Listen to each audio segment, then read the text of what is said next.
The world of Fallout is full of wacky moments, whimsical memories, and wonderful characters. Jealous? His name's Herbert. I talk to him when I get lonely. Just kidding. His name's Bob.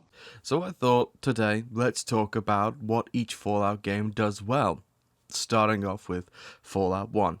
Now it's the Forerunner, the very first for a select few of the older generation, and really the game we all have to thank for getting us on this train.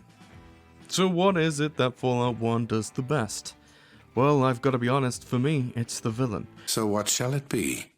Do you join the Unity, or do you die here? Join. Die! Join. Die! No one quite compares to the abject horror and terror that the Master instills. Not just in the final face-off, but throughout the whole game. There's always this sense of foreboding and dread throughout Fallout 1, especially in the second half. The Master is, without a doubt, one of the best villains in gaming, in my opinion. Often challenging certain ideals, but written in such a way that you can challenge them back. And unlike with most people that share the Master's perspective, the Master can actually be talked down from their plan, as you highlight the folly of it, the flaws, the cracks with fundamental logic. Giving one final, chilling quote that to this day is still used in edits. Leave while you still have. Hope. Fallout 2. Now, while Fallout 2 has Frank Horrigan and the Enclave, I've already covered the franchise's greatest villain. So what exactly does Fallout 2 do the best? Well, we're talking Deathclaws, obviously. Quick, someone tag Chris Avallone. Seriously though, the thing Fallout 2 does the best would probably be the exploration. I don't know if you'd count this as world space, but I'm going to talk about the exploration, the incentive, and the reward that Fallout 2 gives. Full of iconic and great locations with memorable characters to boot. Especially Vault City. Sure, it's not first or third person, so for a lot of people this is kind of a missed point, but for people that began the franchise, Fallout 2 had a great map and a fantastic incentive to explore it all. It was jaw-dropping back in the day, and I think to this day it still promotes exploration the best. Fallout 3. I've said this time and time again, but the game that has the best atmosphere for me is Fallout 3. The loneliness of it all, as if the world itself is massive and yet somehow small at the same time, with big, looming structures, and the ever-present threat of both the Enclave and supermutants throughout. Fallout 3 really nails the post-apocalyptic wasteland feel, often with its deep dive into the metro system, that constant struggle for survival, and no matter what, even if you think you are, you're never truly alone. I love the feeling and vibe that this game gives, and I wish the franchise would go back and explore this angle some more. We've seen this in parts of New Vegas with the vaults and with certain DLCs, and again we've seen this with the Far Harbor DLC in Fallout 4, and I think this sort of atmosphere works best with Fallout. Fallout New Vegas. Now, I could cop out and say that the story is the best, or that the Courier and the main character is the best, but that's such an obviously easy answer. I'm not going to do that. In fact, what I'm going to say is the thing that New Vegas does the best is the companions. Good call. I mean, if that's what you really want, boss. I feel New Vegas has such a rich and diverse cast of characters that really fit well within the world space and your party, often offering up fast and unique dialogue options with their own rich and involved quest lines that have branching pathways. They also aren't just a go here and shoot the place up while I do my thing, like they are in Fallout 4. And not everyone gets a happy ending either. There are some companions in Fallout New Vegas that don't even make it to the finish line. My word, but that was a lot of chopping at that casino, dear. These are some of the most immersive characters we've seen in the franchise, and I'll stand by that statement. They also don't all want to jump your bones the second you pick a lock like they do in Fallout 4.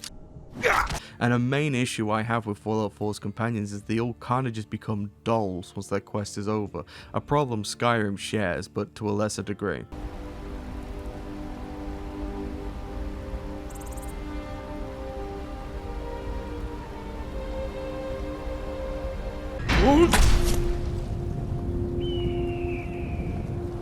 In Fallout 4, once you've completed a companion's quest, they might get a little bit naughty with you under the sheets. if you're near a bed. Stop being a coward, Bethesda. If you're going to do it, commit to it. And while I don't have a problem with companions sleeping with the main character, it's not done tastefully in Fallout 4, it's kind of a feature that's just thrown in there. The companions in New Vegas never lose their character agency or personality. And I think part of this is because they never become relegated to just being an XP boost and a naughty wink to the camera, like companions in Fallout 4 become. Fallout 4 is an interesting one because I was initially going to say building, but I think 76 kind of has that beat. So what does Fallout 4 do the best in the franchise? Console. I'm kidding. That doesn't count, and even if it did, Skyrim does it better.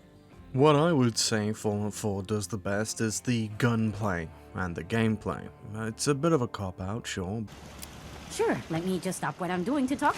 But Fallout 4 just has the best feeling to it, which it should do. This shouldn't be a surprise, as most of Fallout's gameplay loop is landmarks that consist of either build a settlement here that'll do nothing, or a shootout gallery. I'm not kidding, most of the interesting things about Fallout 4 devolve into one of these two categories, Combat Zone being a big highlight of this.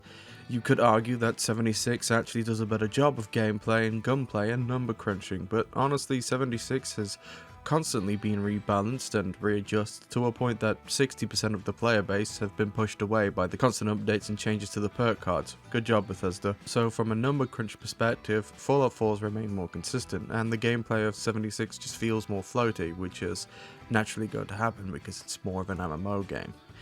Fallout 4's combat is the most grounded in the series, offering up cool ways to modify your loadout and weapons and tailor them more specifically to whatever build you're gunning for. Pun intended. Plus, it's just really fun to bonk people with a baseball bat, and the baseball bats in Fallout 4 have some of the best bonkage out there. I will say though that Fallout 4 has a handful of really good companions, namely Nick Valentine. We were seeing. After he threw about a half a dozen rocks near the back of the store, he started making machine gun noises and backing toward the door. Once he got outside, it sounded like he pretended to get on a motorcycle, which of course didn't start right away. Then he took off toward the freeway at what sounded like full throttle, shifting gears and everything. That's insane. How does someone like that survive out here at all? I don't know. There's some lunatics out there, though. Fallout 76. Fallout 76 does one thing better than all the other games, and that would be the map itself. I know I already said Fallout 2 has the best exploration, but I think world space and exploration are kind of different, so just hear me out here, let me explain. Fallout 76's map is rich with environmental storytelling, enemy layout, and biomes that are varied. It does not have the level of exploration Fallout 2 does, in the regard that I was referring to, but for some it has more, if that makes sense, more modern audience. What I'm trying to say is that Fallout 2 incentivizes exploration and often rewards you for exploring with iconic locations. However, the map layout and the visual aesthetic of Fallout 76's map is nicer. It's like two different things in the same category. I know it's a bit of a cop-out, but really I do quite like Fallout 76's map. I think New Vegas remains to have the best central settlement, which is the New Vegas city itself, but Fallout 76 has a great map, and a great map to explore with a great map layout for navigation, farming, mobs, the whole kit. It's got to, really. It's an MMO. It's one of the most important features of the game. So that really is my list for what each Fallout game does exceptionally well, or better than the others. Let me know what you think down below in the comment section. I would have included Fallout Tactics, but I've not completed the game, so all I can say is I really like the Midwest Brotherhood power armor. Anyway, see you next time.